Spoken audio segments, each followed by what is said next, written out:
Dr. Phil McGraw amassed hundreds of millions of dollars in his business. However, he abruptly left it all in 2023. He wanted to concentrate on his family, according to the official narrative. However, there are rumors of something more sinister. Robin, his wife, supported him during every legal battle and scandal. Every dispute had a war of its own, one that the cameras couldn't resolve. The man who solved all the other people's problems was unable to solve this one after 47 years of marriage. You could be devastated to learn the true reason he said farewell. On September 1, 1950, Dr. Phil was born in Vineta, Oklahoma. His mother, Ann Stevens, stayed at home and reared the children while his father, Joe McGraw, sold oil field equipment. There were only a little over 5,000 inhabitants in the town, and life wasn't easy. Everything was controlled by the oil industry. There was labor if the fields were crowded. Otherwise, there was a problem. Phil was raised in a society where people relied on one another to get by, worked hard, and sweated for every dollar. Those were the rules his parents followed. His mother kept the house tidy while his father worked long hours in the oil fields. Despite their lack of possessions, they possessed grit. Hydrokia. Phil's perspective on the world was influenced by that same roughness. Comfort wasn't the goal of existence from the beginning. It all came down to being there, persevering, and making things work. Family relocated to North Texas shortly after, where the oil fields were considerably more difficult. Phil was raised there, alongside his three sisters Brenda, Donna, and Diana. It was more than just a place to sleep in their house. It served as a lesson in loyalty, cooperation, and survival. Every day, the nearby oil workers lived in peril. Heat, hard shifts, injuries, and heavy machinery. It was included in the agreement. However, nobody voiced any complaints. They stood tall, worked, and supported one another. Phil saw it all. He discovered what true people experience, what defeat looked like, and what strength looked like. He carried that early exposure with him. His sisters also provided assistance. He learned about emotion, patience, and how people connect and clash from being around them. Long before he studied human nature, it helped him understand its chaotic aspects. When Phil arrived at college, his dream had changed. He desired to play football. He put his all into earning a spot at the University of Tulsa. However, that dream was short-lived. He was permanently removed from the game due to a terrible injury. Although the injury's specifics were never widely reported, it was severe enough to put an end to any aspirations of becoming a professional. The one thing Phil believed would define him had to leave. Uncertain of his future, he transferred to Midwestern State University. It wasn't simply schools that made the switch. Identity was at issue. He had lost his athletic ability. He had to make a fresh start. He learned how to rebuild when everything breaks during that shift, something that no classroom could ever teach him. His later speeches to others were heavily influenced by that suffering and turning point. He had experienced what it was like to go lost and had to claw your way back. Phil saw his father take a surprising turn during this period. Joe McGraw took a risk after working in the oil fields for years. He chose to become a psychotherapist and left the blue-collar world behind. He returned to his studies. He did a lot of studying, and he brought it to pass. Every step was seen by Phil. It demonstrated to him that change wasn't merely feasible, it was worthwhile. In his view, that moment opened a gateway. Psychology was more than a book with theories. A man's entire life could be changed by one tool. He was deeply impacted by seeing his father change. It sowed the notion that perhaps he could assist others as well, not merely verbally but practically. He had no idea how far that realization would take him. In 1975, Phil graduated with a psychology degree from Midwestern State University. However, he did not fit the stereotype even as a student. He thought the theories were too far away and the textbooks too sluggish. He was looking for real solutions to real issues. The manner treatment was taught was already making him agitated. Phil was searching for outcomes while others were delving into intricate techniques. His methodology was unvarnished, pragmatic, and profoundly influenced by his personal experiences. He was impatient with sugarcoating after years of witnessing people struggle to survive. Once he graduated, he continued. He immediately pursued more education, graduating from the University of North Texas in 1979 with a master's and subsequently a doctorate in clinical psychology. His dissertation examined the potential of psychology to assist individuals in managing physical discomfort. He investigated how the mind may alleviate the pain of rheumatoid arthritis. That kind of thought was innovative at the time. Phil joined his father's practice after receiving his degree. It made reasonable on paper, but there was a problem. It moved too slowly. It took too long to make the changes. He became irritated. He didn't want to wait for discoveries in silence. Pushing, waking, and forcing people to move were his goals. As a result, he quit the profession and co-founded Pathways, a seminar series. Theory wasn't the point. It was about assuming responsibility for your life. Everything changed with that transfer. It demonstrated to Phil his ability to reach a wider audience. In front of large crowds, he found his rhythm by speaking clearly and cutting through nonsense. Everything that followed was made possible by this change. Office partitions were no longer the issue. Reaching as many individuals as possible was the goal. Phil continued after that. He attended the Wilmington Institute to receive training in forensic psychology. There were courtrooms, legal battles, and pressure in this new field. He researched the psychology of witnesses, juror behavior, and ways to sway court decisions. That information becomes something strong. He co-founded Courtroom Sciences, Inc. in 1989, where he assisted attorneys in selecting the most qualified jurors, influence arguments, and direct witnesses. His use of psychology as a weapon was incisive, astute, and well-planned. When he assisted Oprah Winfrey in winning a significant court dispute in 1996, the world took note. It wasn't luck, that one. It was a plan. Additionally, it made her aware of Phil, which paved the way for his ascent to popularity on television. However, he had already experienced significant changes in his personal life even before the cameras were present. At the young age of 20, he married Debbie Higgins McCall. The union ended in divorce. After 3 difficult years, it came to an end in 1973. Debbie later described the relationship as harsh and domineering. Despite Phil's denial, it ended quickly and bitterly. For years, the fallout remained silent, buried under his burgeoning celebrity, Nodra's burgeoning. It was a part of his past, though, and it wasn't consistent with the persona he would later become. He remarried, this time to Robin McGraw, in 1976. The marriage remained intact. Robin became more than just a companion.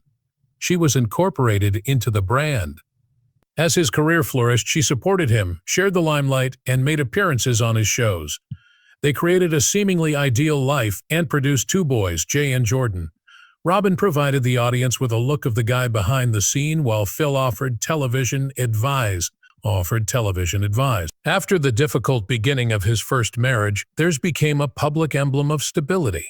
It grounded the achievement he sought and gave credence to what he said. Phil McGraw had recently received his doctorate in psychology in 1985 when he partnered with Thelma Box, a businesswoman from Texas. They founded Pathways, a self-help program, together. This was not your typical therapy. This was fast-paced, hands-on, and focused on actual change. People didn't sit around discussing their emotions. They acted, confronted their anxieties, and left with the conviction that their lives could be rebuilt. Thousands attended the sessions. Life-changing discoveries and unfiltered emotions permeated the rooms. McGraw led the charge for 6 years in a row. Then, in 1991, he made a strong indication that he was more than simply a psychologist when he sold his stake in the company for $325,000. He was a visionary. Businessman. Pathways is still a nonprofit organization today. However, its origins may be traced back to McGraw's audacious foray into the self-help industry. Shortly afterward, in 1990, he started an even more grandiose project. He founded Courtroom Sciences, Inc., or CSI, with trial attorney Gary Dobbs. This was no longer about treatment. The topic was courtroom warfare. By introducing psychology into the legal field, McGraw completely changed the rules. He taught jurors to be read like novels by lawyers. He employed mock trials and focus groups.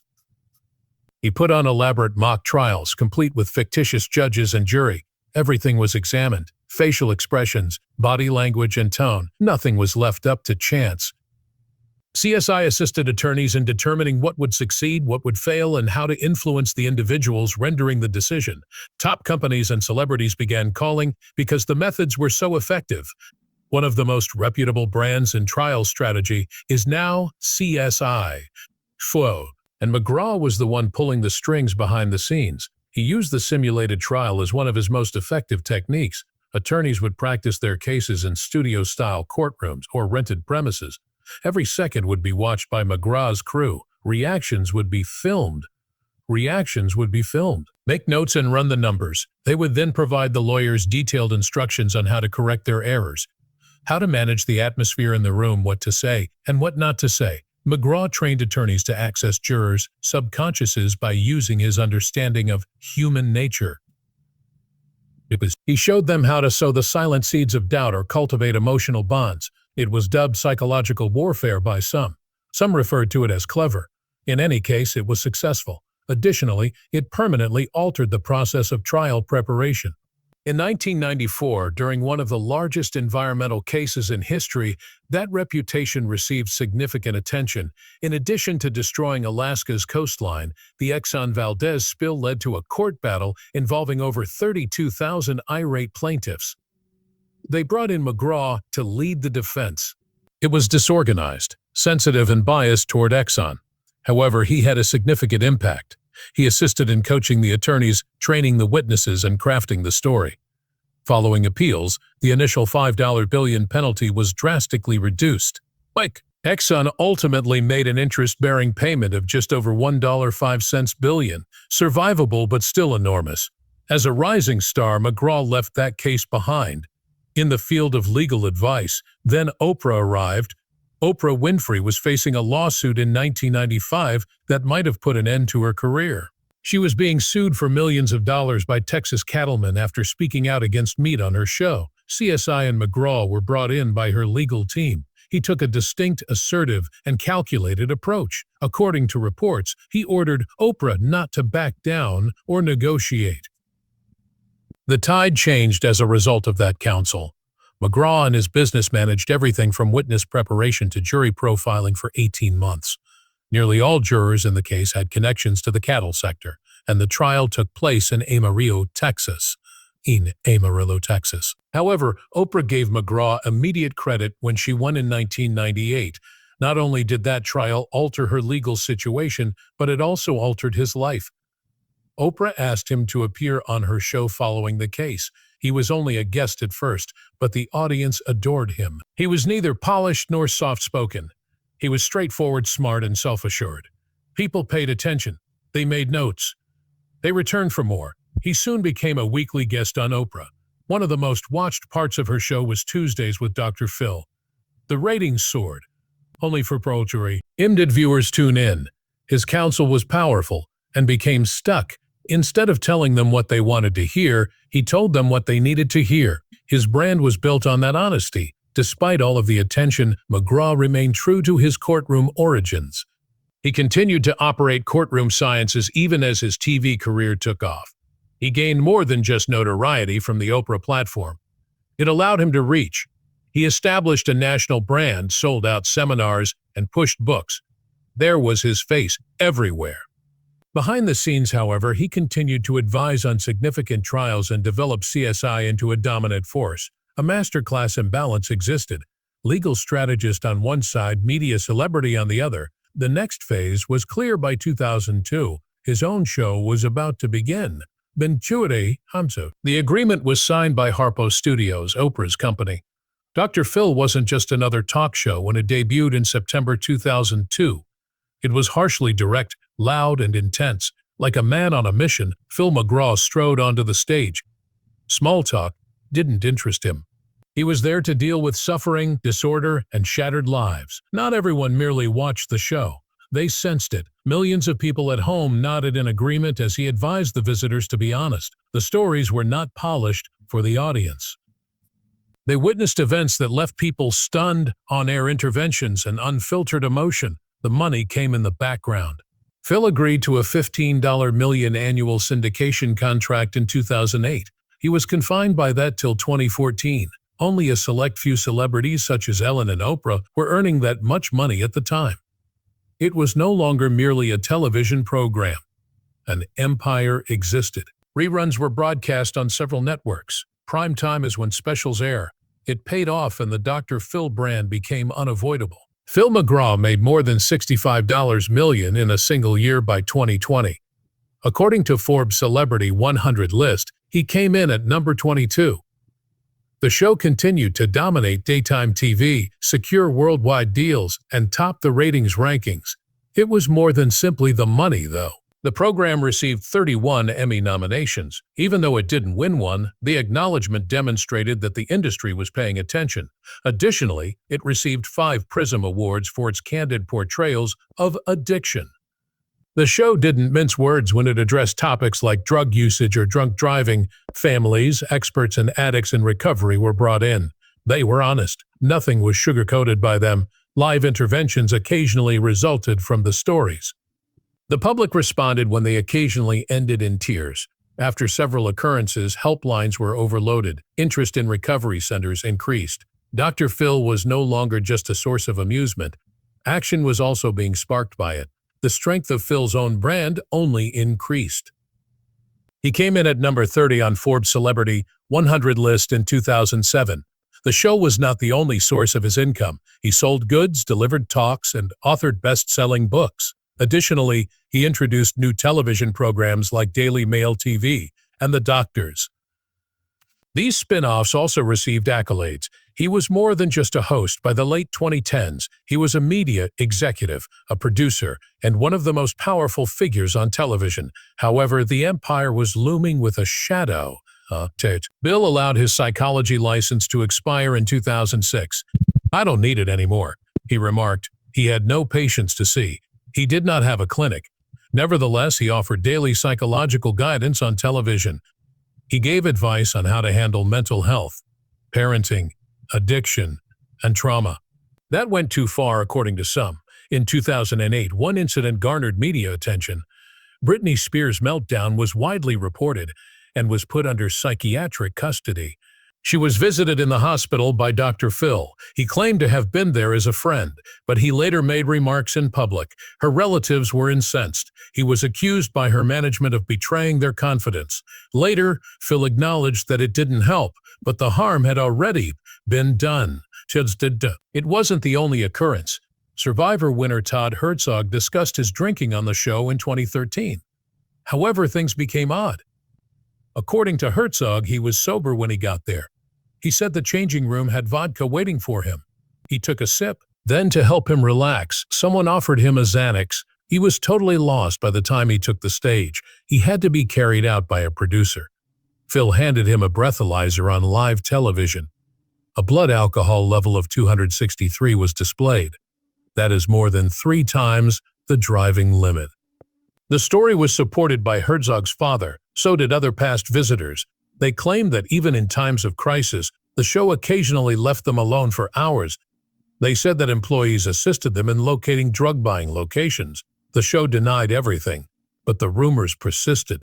Next followed the 2016 Shelley Duvall episode. It had been years since she was last seen. It was obvious that the Shining and Popeye actor was dealing with mental illness. She made perplexing and disturbing statements on video. She said that Robin Williams was still alive in disguise and discussed the hidden gadgets in her body. She was really ill, she said. Phil, "I need help," she said. However, the inquiries persisted. The audience was appalled. Advocates and celebrities criticized the episode. They referred to it as cruel. It went too far, they said. She then expressed sorrow for doing the show, according to Duvall. She had been misled, according to her mother and partner. That conversation was one of the most criticized events in Dr. Phil's life, even after her passing in 2024. The pattern continued. In 2016, Danielle Bregoli made her appearance on the show at the age of 13. Her incident went viral, with the now famous words, "Cash me outside, fade, I cash." "How about that?" she yelled at the crowd. She became a meme overnight. Critics claimed that she was taken advantage of. She was transferred to Turnabout Ranch, a wilderness program. She and others later claimed that the establishment was abusive. They mentioned forced labor, sexual assault as well as neglect. According to Danielle, she returned worse than before. She stood by other victims who came forward. The repercussions was never completely handled in the show. Additionally, the public began to raise more challenging queries regarding the treatment of young visitors. More stories emerged from behind the scenes. Former workers started to speak up. Kaden Mahafa, a woman, claimed she was duped into appearing on the show and ultimately suffered a mental collapse. She said she was traumatized, humiliated, and misled. Lee Rothman, another worker, claimed that employees were threatened with leaks and kept in rooms. Helping people was never the aim, she claimed. Ratings were always the focus. Some of the guests, she thought, had had their lives ruined. One even made an attempt at suicide. Prior to filming, addicts were allegedly kept alone in hotel rooms for days. Some discovered medications at the time. Once more, the show denied any misconduct. But the criticism grew stronger with each new account. In 2017, Dr. Phil and his son, Jay McGraw, took a risk. It was dubbed Path to Recovery. Addiction treatment facilities were the target audience for the virtual reality program. It wasn't inexpensive. The monthly fees for some centers reached $7,000. That comes to about $84,000 annually. The assurance? Improved outcomes. More patients. A fresh advantage in a cutthroat sector. It was an immersive experience. Patients were placed in virtual worlds where Dr. Phil himself seemed to help them navigate difficult emotional situations. However, something didn't feel right. Industry insiders began to wonder what they were actually spending their money on. It was not proven to be effective. There was even a disclaimer on the program stating that it was not intended to heal or cure anything, and only large centers could afford it at that price. They excluded the smaller ones. The sales push became much more heated behind the scenes. Jim Schreiner, the program sales leader, made bold claims. According to reports, he informed centers that they would be the go-to source for both the doctors and guests on Dr. Phil's show. Helping patients wasn't the only goal here. It has to do with visibility. Schreiner promoted the notion that national television would highlight centers that paid in. "Our job is to get your phones to ring," he allegedly remarked. More questions were raised by that kind of offer.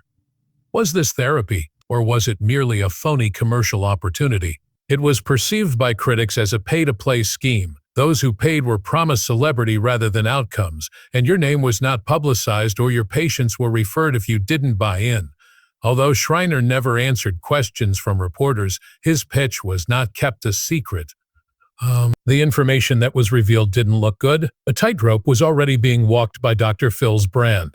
His presentation had become a spectacle over the years. The visitors grew more radical and erratic. Some had severe mental health problems when they first arrived. Addiction was a problem for others. The tales were dramatic. A young woman who detested her own ethnicity. One woman believed she was Tyler Perry's wife. A mother forcing her daughter to have plastic surgery. The audience observed. The ratings remained high. However, it came at a huge cost to the visitors. Producers were searching behind the scenes for the most broken individuals they could locate. Employees claimed they were instructed to look for suffering, tragedy, and mayhem. Guests were allegedly denied their medication prior to filming.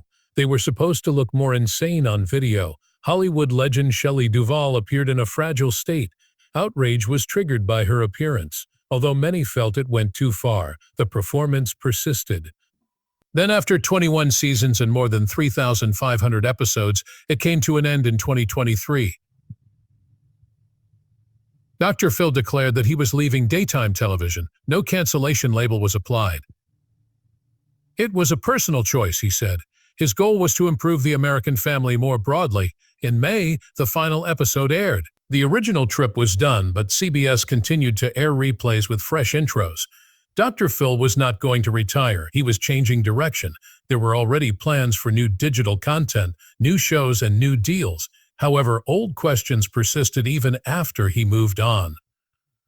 Dr. Phil had not been licensed to practice psychology since 2006. He never held a license outside of Texas, and he willingly relinquished that. He never had to have one in California. His program was classified as entertainment rather than treatment. He was able to circumvent professional regulations and appear on national television as an expert because of that loophole. Many, however, referred to it as dishonest. He paid Britney Spears a visit in the hospital in 2008 and openly discussed her mental health. A formal complaint was sparked by that. People questioned how he managed to continue working without credentials. Experts in mental health referred to him as a scammer. Even the show's legal documents informed viewers that they were receiving counsel from a TV personality rather than therapy. Nevertheless, millions continued to watch. The more you investigate, the more concerning it becomes. According to a 2017 story, Todd Herzog, a recovered alcoholic, was given vodka before to his appearance on the show. He was obviously intoxicated. Other visitors claimed that assistance they had been promised never materialized.